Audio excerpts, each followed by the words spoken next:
Here we are in the Tip Top Media Arts Building. Welcome and come on in.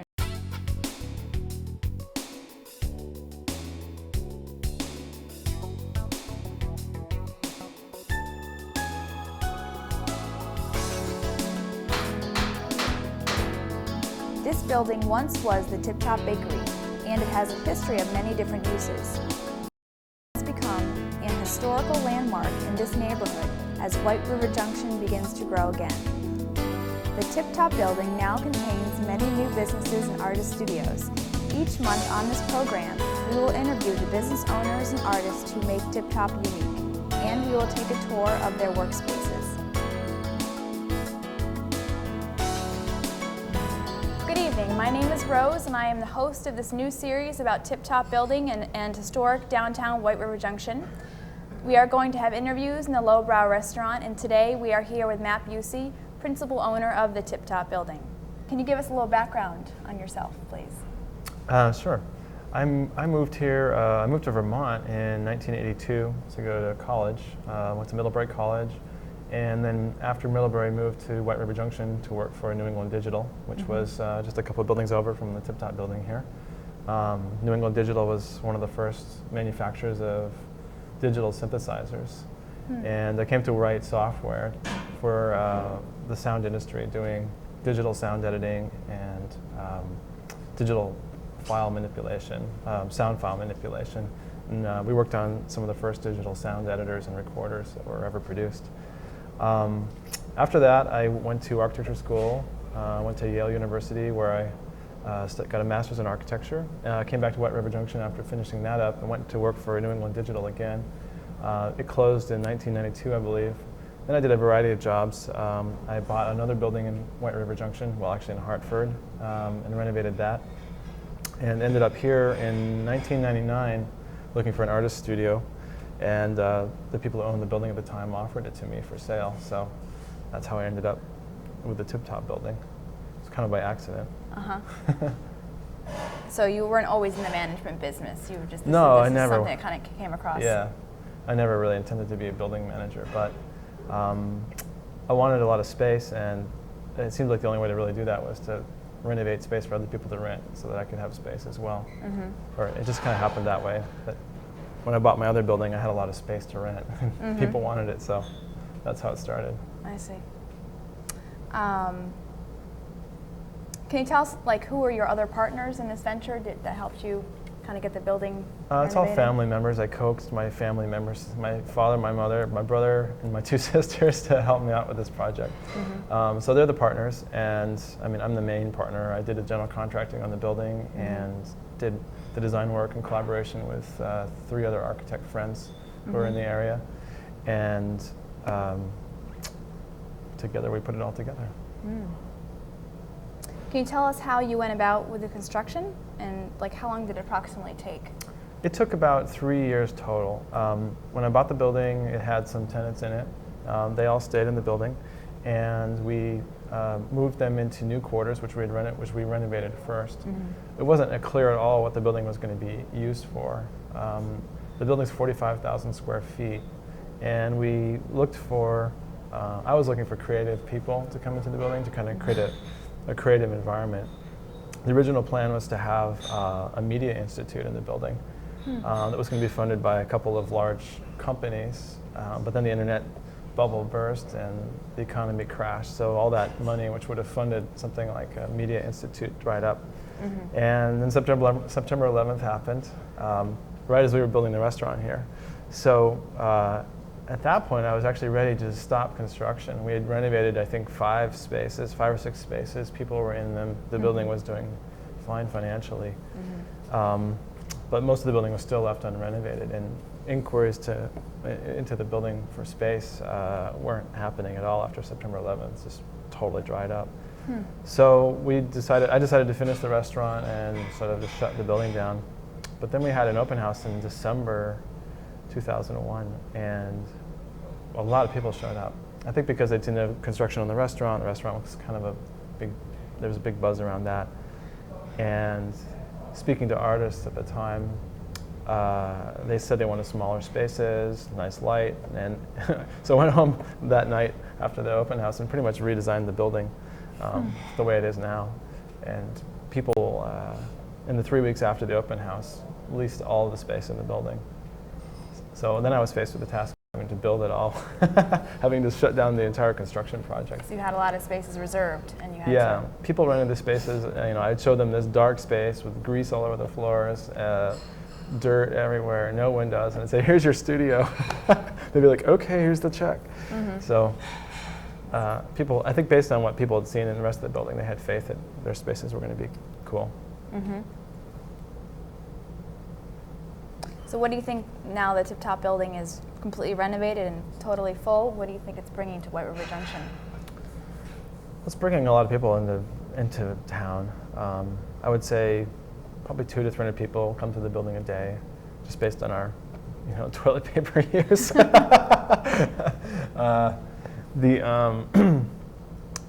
artists that come into the building, they use the hardware store, they go downtown, they eat at the restaurants in the area, bring their friends down here. The businesses in the building are attracting more people as people find out they're here. And with the with the new building that's being built in downtown and the couple more new buildings that are going to be built, I think basically the downtown population is increasing, which is going to help everyone out who's here, especially people who depend on walk-in business, since they'll be kind of a daytime crowd. The next, I think, step is to get people living downtown and in apartment buildings.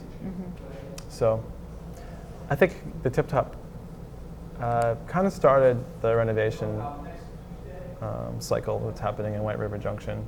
When I bought the building, people told me I was crazy, that it was never going to work, and people were skeptical all the way through probably 2 years into the construction project that it was actually going to work. But it, from my perspective, it worked out really smoothly, and took a little longer to construct than we thought, but went pretty much according to plan. And now you're still getting inquiries, right? People want to rent spaces. Yeah, I send people now to the other people building buildings in town, and so far as I know, they're all full now.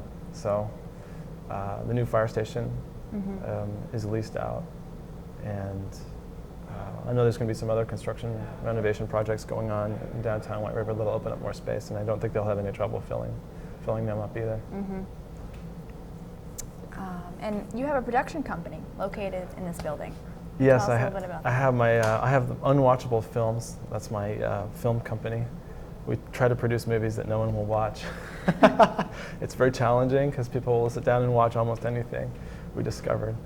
I've got some films I made of the Kmart Plaza that are I like to show, and did a piece for the Cooler Gallery show States Ahead last summer, which is a piece about President Bush, and that actually toured the country and won a couple prizes. Congratulations. So, yeah, I was surprised. I went to California to see my brother and also go to the show where my piece was displayed, and I walked in and they handed me a prize and prize money. So I paid for half my trip out there. Excellent. Which was great. Wonderful. Do you know where it is right now, where it's being displayed? I don't think it's showing anywhere right now. It's post-election, but I got 4 more years, so.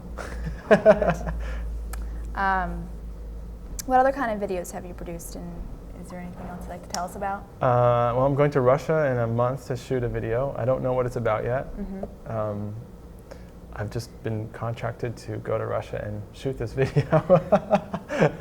So you still keep up with your creative side, yeah. besides being a... Yeah, actually I'm designing a couple buildings right now, so I'm sort of taking a break from making movies to do some architecture. Oh, good, good. So for people who are watching this interview tonight, what would you tell them about coming to the Tip Top building, or why they should visit the Tip Top building? Do you have something you'd like to say? Energy. If you're looking for some creative energy, it's fun to come visit here. The challenge is finding people when they're in their studios and willing to talk. Some people keep their doors open, but a lot of people come here to work and work in private. There's a lot of great businesses here. There's the restaurant, the bookstores here. They're going to be here just another month. After that, a pottery places moving in where you can come and make your own pottery. You'll be able to buy pre-cast or pre-molded cups and dishes and things like that and paint them yourself. They'll fire them on premises and you can come pick them up a couple days later. So it'll be a good place to come for making gifts and doing your own thing if you want to feel a little creative. There's Northlight Digital. You can come have art, digital photography and art prints made, large format. They have a small gallery in the hallway that shows your prints as well as Colomer Abbott's photographs from Paris and White River Junction, which are fantastic. Beautiful black and white, large format images. And the hallway outside Northlight Digital is full of them. You can come to CATV and make videos. Have to talk to Bob about that, Bob Franzoni, who's sitting over there. You know, sometimes there's workshops. The print studio has workshops that you can come look at, and there are artists who keep their doors open. There's figure drawing, and there's a publishing company too, right? Chelsea Green has her offices here. You know, that's there's a directory online if you're curious about who's in the building. It's www.tiptopmedia.com. It's got a full list of the people. So if you're interested in coming over and looking, you know, talking to somebody, you can give them a call or send them an email. But we have a couple open houses a year, in which everyone pretty much opens their spaces up. We just had one though. The next one will be in the spring, in connection with the Creative Economy Summit, which will be happening probably in late April at some point. Well, thanks again, Matt, for coming in today, and we hope that everyone will come visit Tip Top Building sometime soon. Thanks. Thank you.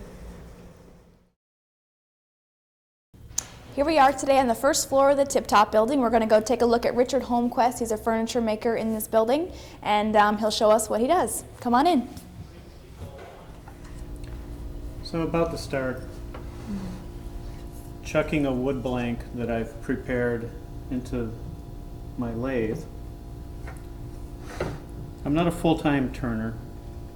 I do wood turning when I need it. The stool I'm making has 2 spindles that are turned. What are you referring to when you say you don't turn too much? What do you mean by that? Well, I make casework, cabinets, various sizes of boxes, table legs, things like that. Turning is a pretty specialized skill. There are many people who all they do is turn, whether they make bowls or if they kind of cylindrical pieces, they or do like a serving bowl or a vase or a spindle, which I'm doing now. Spindles can be, you know, something as small as a pepper grinder, for example, you know, are spindle turned, or a table leg that has a circular section and maybe some rings or balls turned on it. Usually it's you know, they're decorative elements. So this is for the legs of the stool. Yeah. Okay, and also the to connect the legs too. This is I call it a stretcher. It spans between 2 of the legs.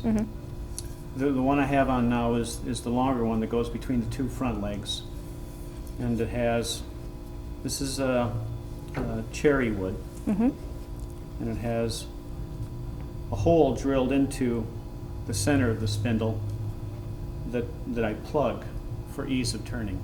Now that hole will take the smaller spindle, which has a tenon turned on it and mechanically locks into it and connects the 3rd back leg.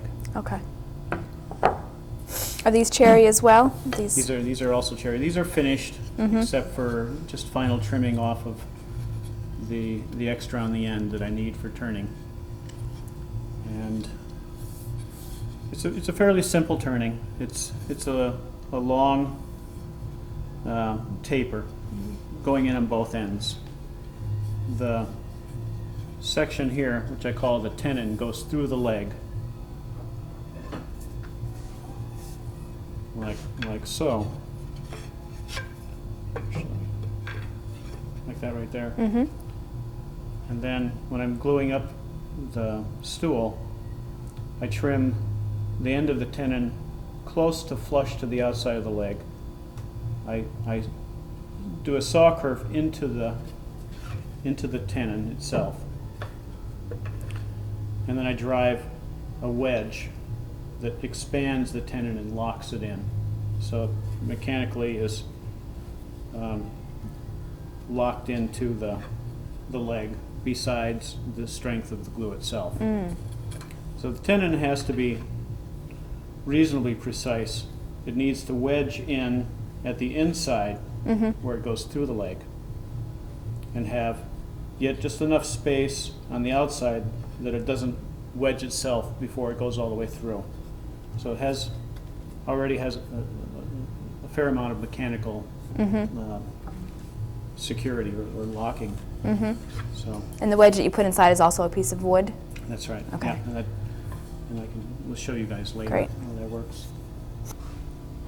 And I use a series of calipers to gauge the various diameters of the spindle that I'm working with. So set one to the center, approximate thickness.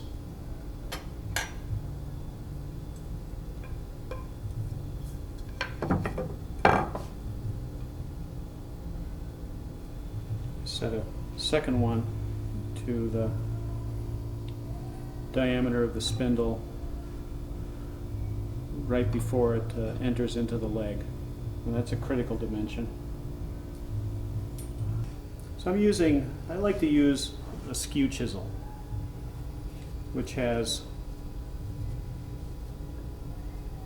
usually a flat edge that it cuts with.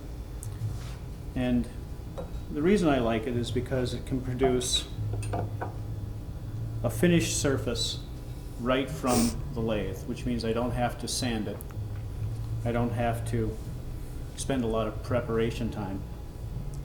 It's actually one of the more difficult turning tools to master, and I'm still working on it.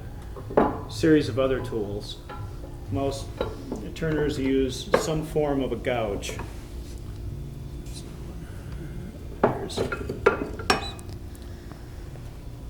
Which are fairly heavy, sort of round-nosed chisels, but they don't produce a very clean finish.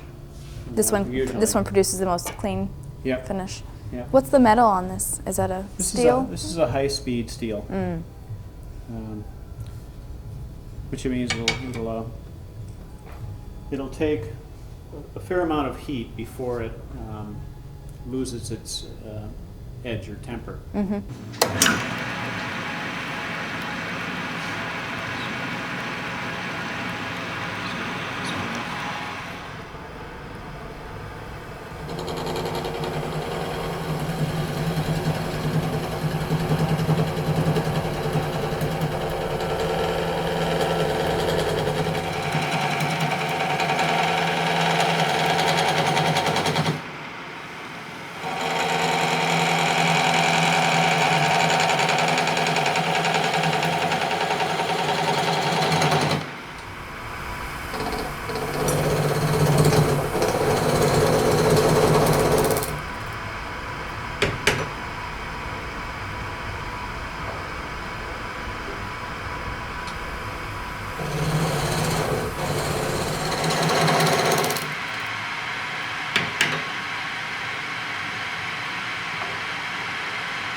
So eventually I work it down to a smooth, fair taper. What I mean by fair taper is that it doesn't have the side doesn't wiggle in and out. I believe that the term fair might have come from boat building. And they talked about a ship having a fair curves. And it's a curve without bumps, rather, undulations in. So that's what I'm looking for. Not so much a precise diameter at various points, but something that's pleasing to the eye and in proportion. But this spindle takes me about 45 minutes to make, and so Times approximately. well times 2 for each stool, and then the legs and all the other things. But so what I want to check now is to see how the chair seat blank is ready to start band sawing. Yeah, let's go take a look at And, that. and So now you're preparing to make the seat? Exactly. This particular piece of wood wasn't quite wide enough to make one seat. So I had to add on an extra piece that came from the same board so that I get good grain and color match. Is this also a cherry? This is actually butternut, Butternut. and it's much easier to carve. So here's my template of my chair seat. So it's been glued and clamped for about half an hour, so I can take the clamps off.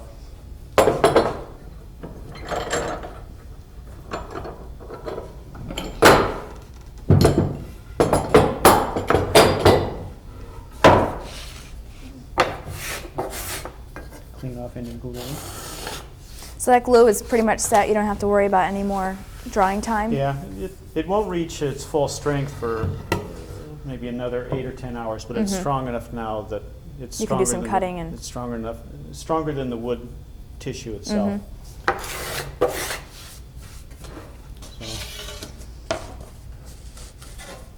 So I'm looking at the chair seat blank.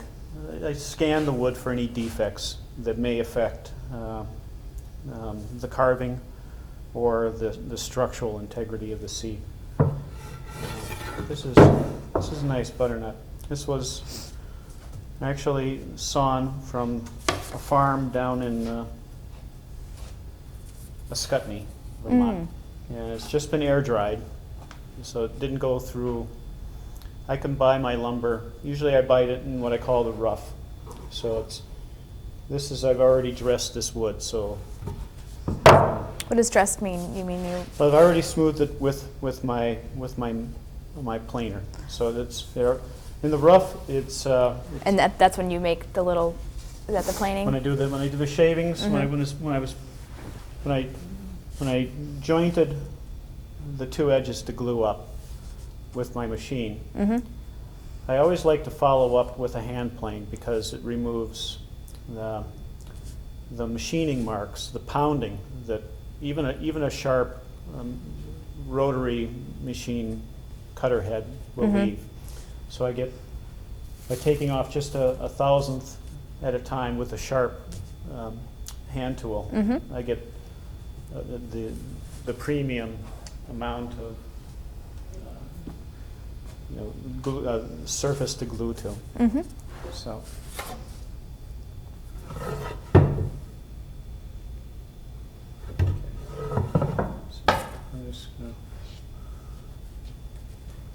Are most of the woods that you buy for your stools and other tables from Vermont or New Hampshire?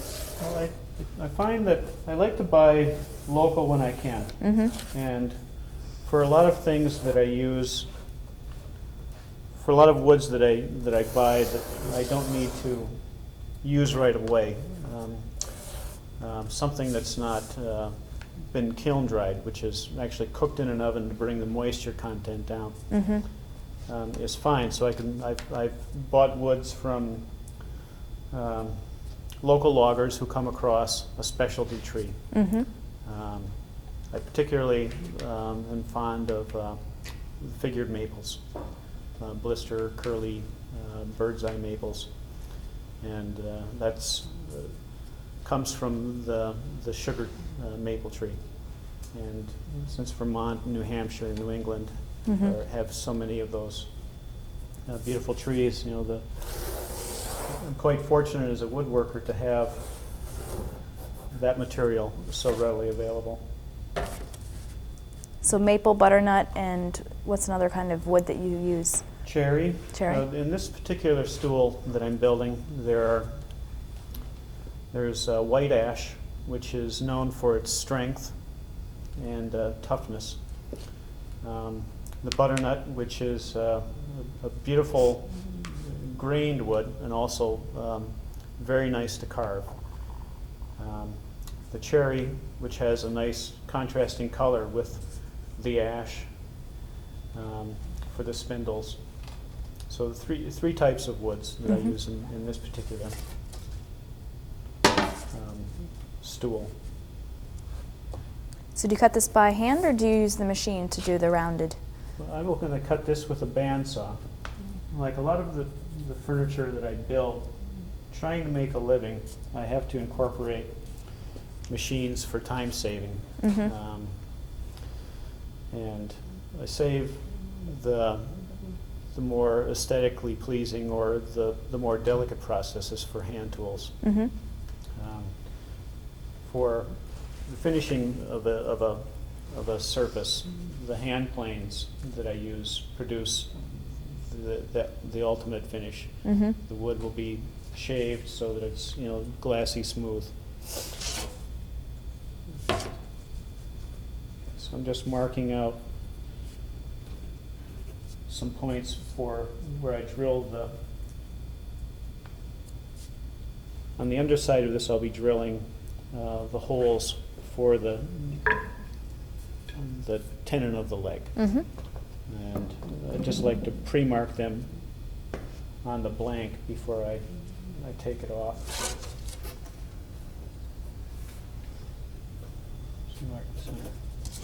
Okay, so now it's ready to go to the bandsaw.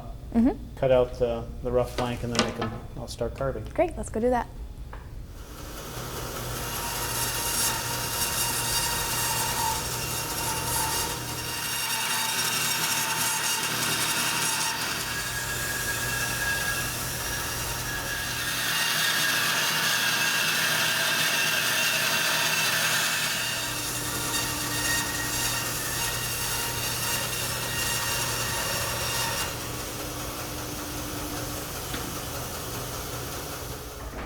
So now that I've cut the butternut blank from the bandsaw,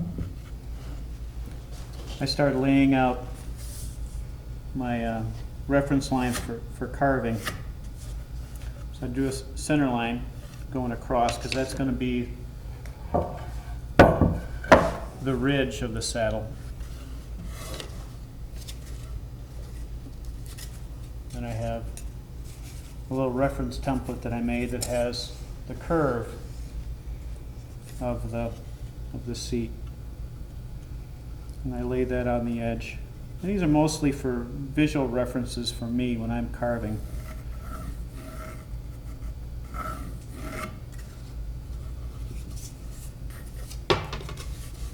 And this stool happens to be a very comfortable stool. You've made it a really nice shape. Yes, you can sit in it and sit there for quite some time and not feel any awkwardness or anything. Some people, when they see this stool for the first time, it reminds them of a tractor seat, the old metal tractor seats, which were deeply sculpted.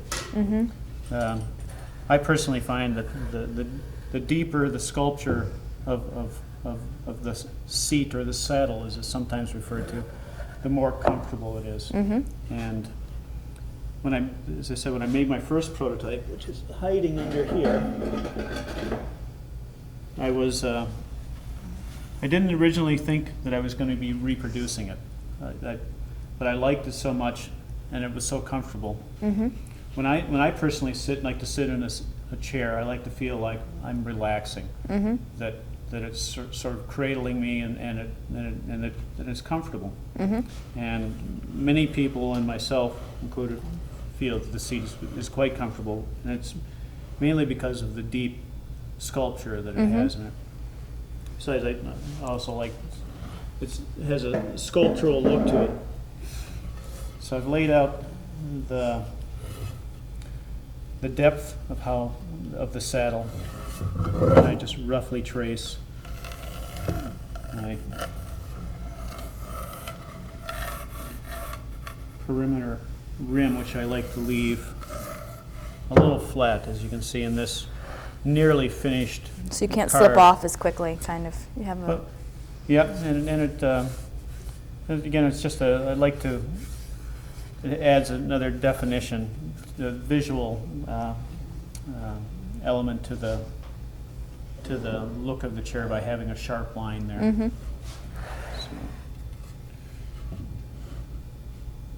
So I'm going down about 5/8 to 3/4 of an inch.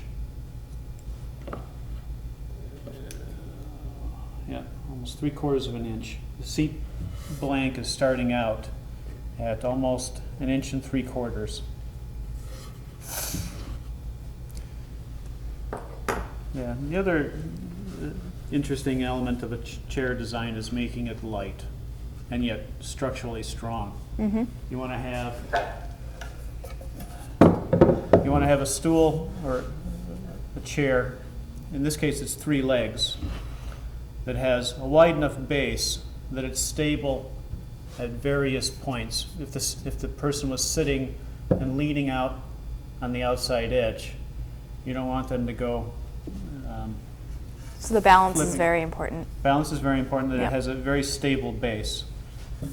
One of the compromises in having a stable base is that the splay or the spread of the legs is a little wider, so that when people walk around the stool, they need to be aware that there's something sticking out that can catch their toe. But I like the looks of a 3-legged stool, the simplicity of it. The legs, the ash legs themselves, were kind of a interesting element of design in that it was. I originally thought a 5-sided leg would look interesting, and when I first cut the leg out, much to my horror, it was actually horrendous and terribly ugly. So I quickly converted my jig, which took me several hours to make, and made the leg 10-sided. So it's a 10-sided, has 10 facets, and it tapers again from about the middle, going in both ends. And later I'll show you how I actually make a leg. But right now I'm just. Maybe the viewers at home can take a look and see how nice your the join piece is here, the different tones.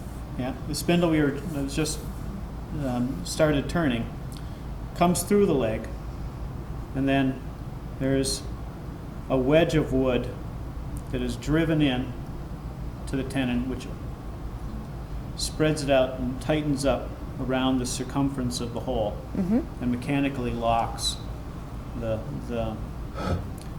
chair leg to the spindle. So it's a wedge of ash or something similar? Ash or oak I use, Yep. either one of those. And it has, this is what I refer to as end grain of wood. This is end grain also. End grain tends to absorb a little more of the finish, and so it darkens up. So it gives it, even though it's the face grain, which is the surface of the wood, the end grain will darken up a little more. So it kind of creates an interesting visual element besides adding a significant mechanical lock. The spindle coming front to back is also tenoned and goes into the front and is actually wedged. What I refer to, it's, even though you don't see it, I see. It's called a fox wedge. I'm not sure where that term came out, if they maybe thinking that foxes are sneaky, but the wedge gets put in when these two pieces get assembled. And I don't have one example, but in the assembly, when these two pieces get drawn together, the wedge mechanically locks inside. So anyway, so that's there.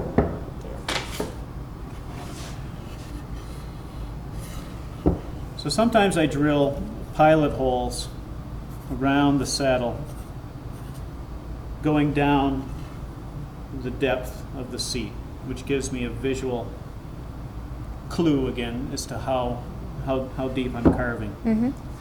But today I'm just going to secure to my bench.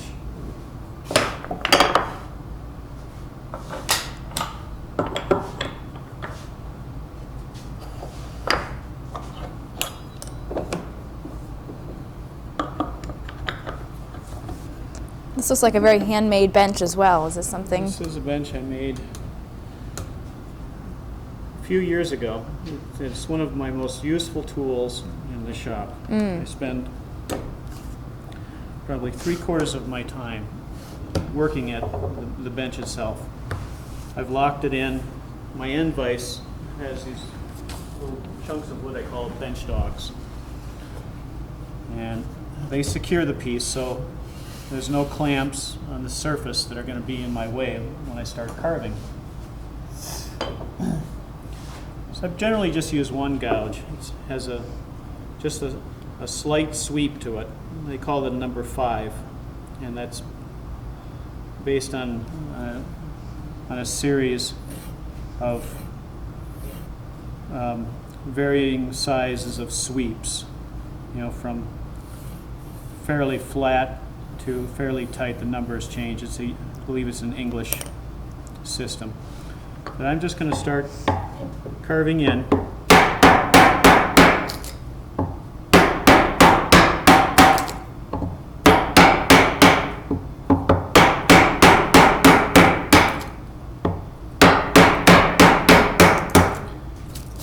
To go from an uncarved seat to a blank such as this one takes about 45 minutes.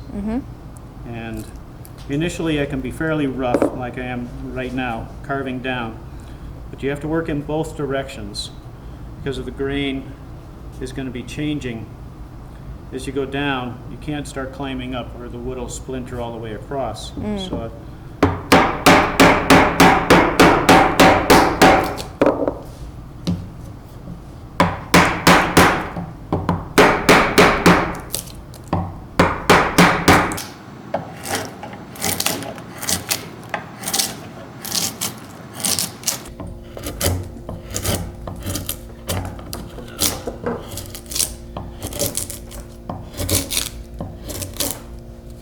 in both directions.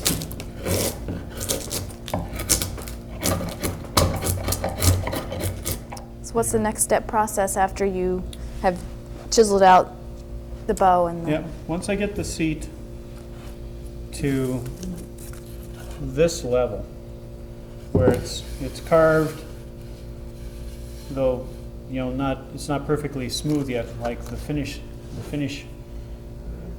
saddle. Then I can start bringing. I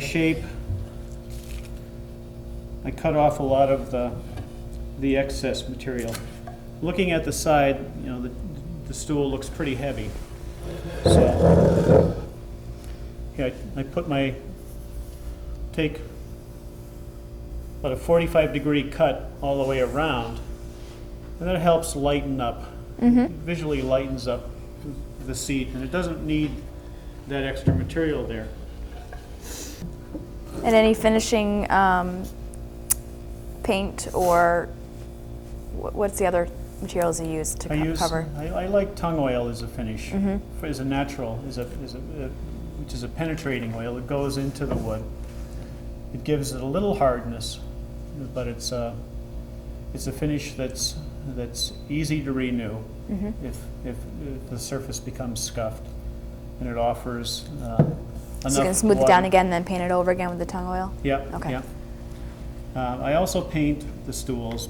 Paint itself will give even a more durable finish, such as the one I've got down here. So I like them both. Sometimes I find that painted saddle sort of accentuates the naturalness of the exposed wood.